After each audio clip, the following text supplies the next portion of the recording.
បាទសួស្តីសិស្សានុសិស្សទាំងអស់ថ្ងៃនេះយើងនឹងបន្តទៅលើមេរៀនយើងបន្តទៀតទាក់ទងនឹងវិធីដកប្រភេទនិងប្រភេទមានភាពបែកខុសគ្នាតែថ្ងៃនេះយើងនឹងមកអនុវត្តលើលំហាត់ហើយនឹងចំណោទវិញម្ដង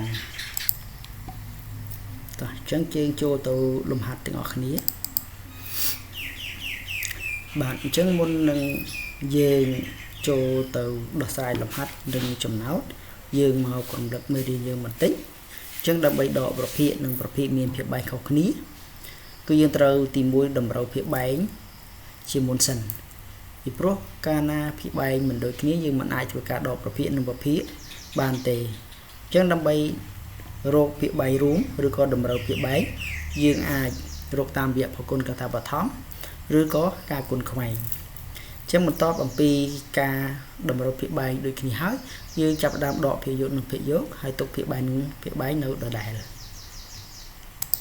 តោះអញ្ចឹងយើងចូលទៅលំហាត់ទាំងអស់គ្នាបាទអញ្ចឹងគេមានលំហាត់មួយ13ភាគ24ដក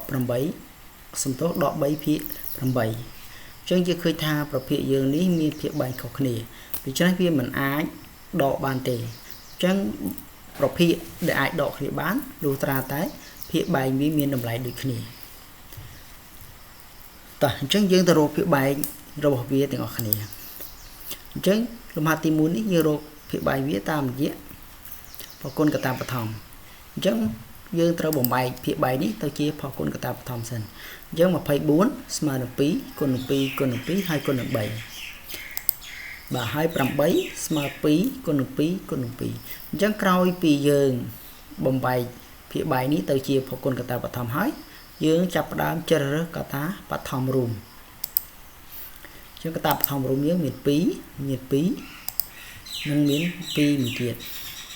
អញ្ចឹងដើម្បីរកប្រគុណរួមតូចតាមរយៈប្រគុណកតាបឋមនេះយើងត្រូវយកកតាបឋមរួមគុណបញ្ចូលគ្នា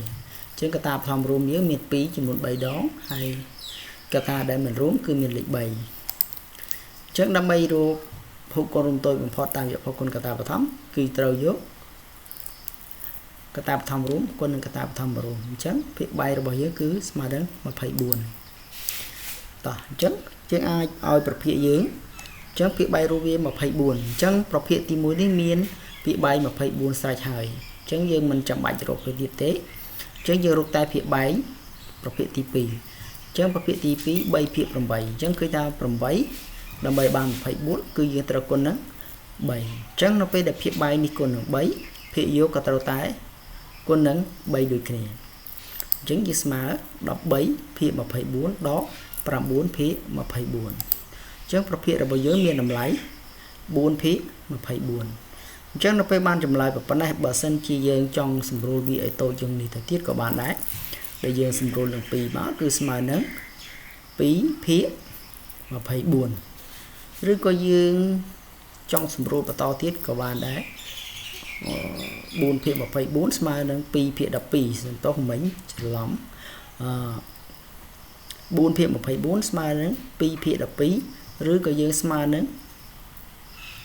1ភាគ6បន្តទៀតក៏បានដែរតោះអញ្ចឹងយើងទៅលំហាត់មួយទៀត9ភាគ4ដកនឹង7ភាគ6អញ្ចឹងយើងឃើញថាភាគបែងវានេះមានតម្លៃខុសគ្នាអញ្ចឹងយើងត្រូវតែរកភាគបែងវាឬថាតម្រូវភាគបែងវាឲ្យមានតម្លៃដូចគ្នាអញ្ចឹងនៅក្នុងលំហាត់ទី2នេះយើងរកតាមរយៈប្រគុណខ្វែងវិញម្ដងអញ្ចឹងន័យថាយើងយកប្រភេទទី1គុណនឹងភាគបែងនៃប្រភេទទី2ហើយប្រភេទទី2គុណនឹងភាគបែងនៃប្រភេទទី1អញ្ចឹងយើងបាន9គុណនឹង6 4គុណនឹង6អញ្ចឹងភាគបែងវានេះ6នឹងគុណនឹង6ដូចគ្នាគឺគុណនឹងភាគបែងនៃប្រភេទទី2ហើយប្រភេទទី2យើងត្រូវយកមកគុណនឹងភាគបែងនៃប្រភេទទី1អ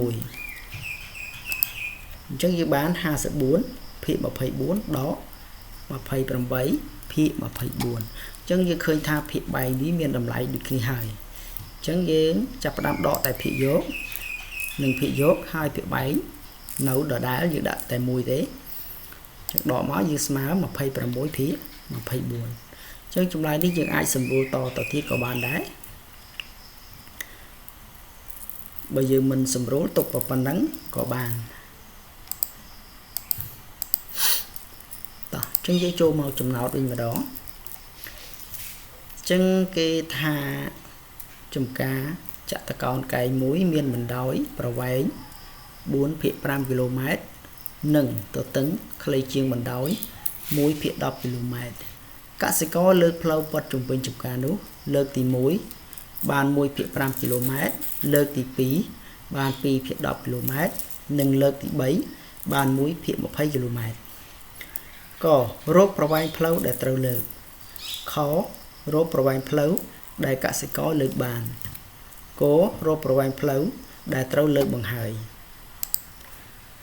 បាទអញ្ចឹងដើម្បីដោះស្រាយចំណោទមួយឲ្យបានល្អទី1បងប្អូនត្រូវអានប្រធានចំណោទនេះឲ្យបានជា2 3លើកដើម្បីស្វែងយល់ថាគេប្រាប់អ្វីខ្លះហើយគេចង់សួររកអ្វីអញ្ចឹងចំការយើងមានបណ្ដោយ 4/5 គីឡូម៉ែត្រប៉ុន្តែទទឹងគេអត់បានប្រាប់យើងទេតែគេប្រាប់ថាវាខ្លីជាងបណ្ដោយអញ្ចឹងយើងត្រូវរកទទឹងឲ្យឃើញសិនតោះអញ្ចឹងយើងទៅដោះស្រាយនៅក្នុងរបៀបឆ្លើយទាំងអស់គ្នាបាទអញ្ចឹងដោយសារចំការយើងនេះគេអត់បានប្រាប់ទទឹងទេចឹងបើសិនជាមិនទាន់ដឹងប្រវែងទទឹងទេយើងមិនអាចទៅរកប្រវែងផ្លូវដែលត្រូវលើកជុំវិញចំការនោះបានទេចឹងយើងត្រូវរកប្រវែងទទឹងឲ្យឃើញសិនចឹងគេប្រាប់ថាទទឹងខ្លីជាងបណ្ដោយចឹងប្រវែងបណ្ដោយគឺ 4/5 គីឡូម៉ែត្រហើយទទឹងខ្លីជាងបណ្ដោយ 1/10 គីឡូម៉ែត្រអញ្ចឹងយើងយកប្រវែងបណ្ដោយដកប្រវែងដែលខ្លីជាងយើងនឹងឃើញប្រវែងទទឹងតោះអញ្ចឹងយើងធ្វើប្រមាណវិធីអញ្ចឹងភាគបែកនេះមិនដូចគ្នាអញ្ចឹងយើងត្រូវការតម្រូវភាគបែកឲ្យដូចគ្នាអញ្ចឹងប្រភេទទី1ប្រភេទទី1មានភាគបែក5ហើយប្រភេទទី2មានភាគបែក10អញ្ចឹងយើងយកភាគបែករួមវានេះគឺ10អញ្ចឹង5ដើម្បីឲ្យបាន10យើងត្រូវគុណនឹង2អញ្ចឹងប្រភេទទី1ដើម្បីបានភាគបែក10គឺយើងត្រូវគុណនឹង2អញ្ចឹងបើភាគបែកគុណនឹង2ភាគយកក៏ត្រូវគុណនឹង2ដែរអញ្ចឹងយើងបាន4 2 ដង 8 5 2 ដង 10ដកនឹង 1/10អញ្ចឹងយើងឃើញភាគបែកវាដូចគ្នាហើយអញ្ចឹងយើងដកតែភាគយកនិងភាគយកហើយភាគបែកទុកនៅដដែលអញ្ចឹងប្រវែងទទឹងចំការរបស់យើងគឺ7/10អញ្ចឹងក្រោយពីយើងរកឃើញប្រវែងទទឹងហើយយើងចាប់ផ្ដើមទៅរកប្រវែងផ្លូវដែលត្រូវលើកអញ្ចឹងប្រវែងផ្លូវដែលត្រូវលើកគឺជាប្រវែងព័ទ្ធជុំវិញចំការទាំងមូលអញ្ចឹងប្រវែងផ្លូវដែលត្រូវលើកគឺវាស្មើនឹងបរិមាត្ររបស់ចំការអញ្ចឹងដោយចំការយើងមានរាងជាចតុកោណកែងអញ្ចឹងដើម្បីរកបរិមាត្ររាងចតុកោណកែងតើយើងត្រូវធ្វើយ៉ាងម៉េចអញ្ចឹងដើម្បីរកបរិមាត្ររាងចតុកោណកែងគឺយើងត្រូវយកបណ្ដោយបូកនឹងទទឹងគុណនឹង2តោះយើងធ្វើប្រមាណវិធីទាំងអស់គ្នាអញ្ចឹង 4/5 បូកនឹង 7/10 អញ្ចឹងភាគបែងវាអត់ដូចគ្នាទេអញ្ចឹងយើងត្រូវតម្រូវភាគបែងអញ្ចឹងយកភាគបែងរួមវានេះគឺ10អញ្ចឹង5នេះគុណនឹងប្រមាណដើម្បីឲ្យបាន10អញ្ចឹងយើងគុណនឹង2អញ្ចឹង5គុណនឹង2 10អញ្ចឹងភាគបែងគុណនឹង2ភាគយកក៏គុណនឹង2ដែរតោះអញ្ចឹងយើងបាន4/5 បូកនឹង 7/10 គុណនឹង2ស្មើនឹង4គុណនឹង2ហើយភាគបែងនេះ5ក៏គុណនឹង2ដែរអញ្ចឹងស្មើនឹង 8/10 បូកនឹង 7/10 គុណនឹង2អញ្ចឹងយើងបាន 15/10 គុណនឹង2ស្មើនឹង 30/10 អញ្ចឹងប្រវែងផ្លូវដែលត្រូវលើកគឺ 30/10 គីឡូម៉ែត្រអញ្ចឹងនៅក្នុងសំណួរខវាសួររកប្រវែងផ្លូវដែលកសិករលើកបានអញ្ចឹងកសិករលើកទាំង3លើកកសិករលើកផ្លូវនោះគឺ3លើកអញ្ចឹងលើកទី1គឺបាន 1/5 គីឡូម៉ែត្រលើកទី2 2/20 គីឡូម៉ែត្រនិងលើកទី3 1/20 គីឡូម៉ែត្រអ ចឹងយើងឃើញថាបូកប្រភេទនេះគឺមានភាពបែងអត់ដូចគ្នាទៀតទេអញ្ចឹងយើងត្រូវតម្រូវភាពបែងអញ្ចឹងឃើញថាប្រភេទទាំងពីរខាងក្រោយនេះគឺមាន20ហើយដូចគ្នាអញ្ចឹងយើងតម្រូវភាពបែងនៃប្រភេទទី1ខាងមុខមកអញ្ចឹង5ដើម្បីឲ្យបាន20គឺយើងត្រូវគុណនឹង4អញ្ចឹងយើងបានភាពបែងគុណនឹង4ភាគយកគុណនឹង4ដែរអញ្ចឹងវាបាន4ភាគ20បូក2ភាគ20បូកនឹង1ភាគ20អញ្ចឹងភាពបែងវាដូចគ្នាហើយយើងបូកតែភាគយកនឹងភាគយកអញ្ចឹង4បូកនឹង2 6 6បូកនឹង1 7អញ្ចឹងស្មើនឹង7ភាគ20អញ្ចឹងប្រវែងផ្លូវដែលកសិករលើកបានទាំង3លើកគឺ7ភាគ20គោអញ្ចឹងគោគេរកប្រវែងផ្លូវដែលត្រូវលើកបង្ហើយអញ្ចឹងប្រវែងផ្លូវសរុបគឺ30ភាគ10គីឡូម៉ែត្រអញ្ចឹងគាត់លើកទាំងពីរលើកបាន7ភាគ20គីឡូម៉ែត្រអញ្ចឹងដើម្បីរកប្រវែងផ្លូវដែលត្រូវលើកបង្ហើយគឺយើងត្រូវយកប្រវែងផ្លូវសរុបដកនឹងប្រវែងផ្លូវដែលកសិករលើកទាំង3លើកអញ្ចឹងយើងយក30ភាគ10គីឡូម៉ែត្រដកនឹង7ភាគ20គីឡូម៉ែត្រអញ្ចឹងការដកតលតែមានភាគបែងដូចគ្នាទើបយើងអាចដកបានអញ្ចឹងយើងឃើញថាប្រភេទរបស់យើងភាគបែងខុសគ្នាមិនអាចដកបានទៀតទេ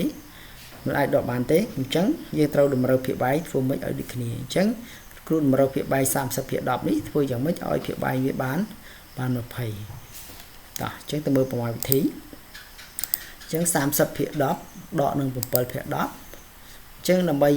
10នេះស្មើនឹង20យើងត្រូវគុណនឹង2អញ្ចឹងភាគបែងគុណនឹង2ភាគយកត្រូវគុណនឹង2ដូចគ្នាអញ្ចឹងយើងបាន60ភាគ20ដកនឹង7ភាគ20អញ្ចឹងចម្លើយរបស់យើងគឺ53ភាគ20អញ្ចឹងប្រវែងផ្លូវដែលត្រូវលើកបង្ហើយគឺ53ភាគ20គីឡូម៉ែត្រអញ្ចឹងនៅយើងឆ្លើយប្រវែងផ្លូវដែលត្រូវលើកគឺ30ភាគ10គីឡូម៉ែត្រប្រវែងផ្លូវដែលកសិករលើកទាំង3លើកគឺ7ភាគ20ប្រវែងផ្លូវដែលត្រូវលើកបង្ហើយគឺ53ភាគ20ចឹងការដោះស្រាយចំណោទរបស់យើងមានប៉ុណ្ណឹងបើបងប្អូនមិនយល់អាចមើលការដោះស្រាយរបស់លោកគ្រូសារឡើងវិញនៅក្នុងវីដេអូនេះតែម្ដងអញ្ចឹងបងប្អូនត្រូវចាំថាមុននឹងដោះស្រាយចំណោទបងប្អូនចាំបាច់ត្រូវតែមើលប្រធានចំណោទឲ្យបានច្រើនលើកច្រើនសារដើម្បីឲ្យដឹងថាតើគេផ្ដល់អ្វីឲ្យយើងហើយគេសួររកអ្វីអញ្ចឹងលំហាត់និងចំណោទរបស់យើងមានតែប៉ុណ្ណេះអញ្ចឹងអរគុណច្រើនចំពោះការតាមដានវីដេអូរបស់លោកគ្រូ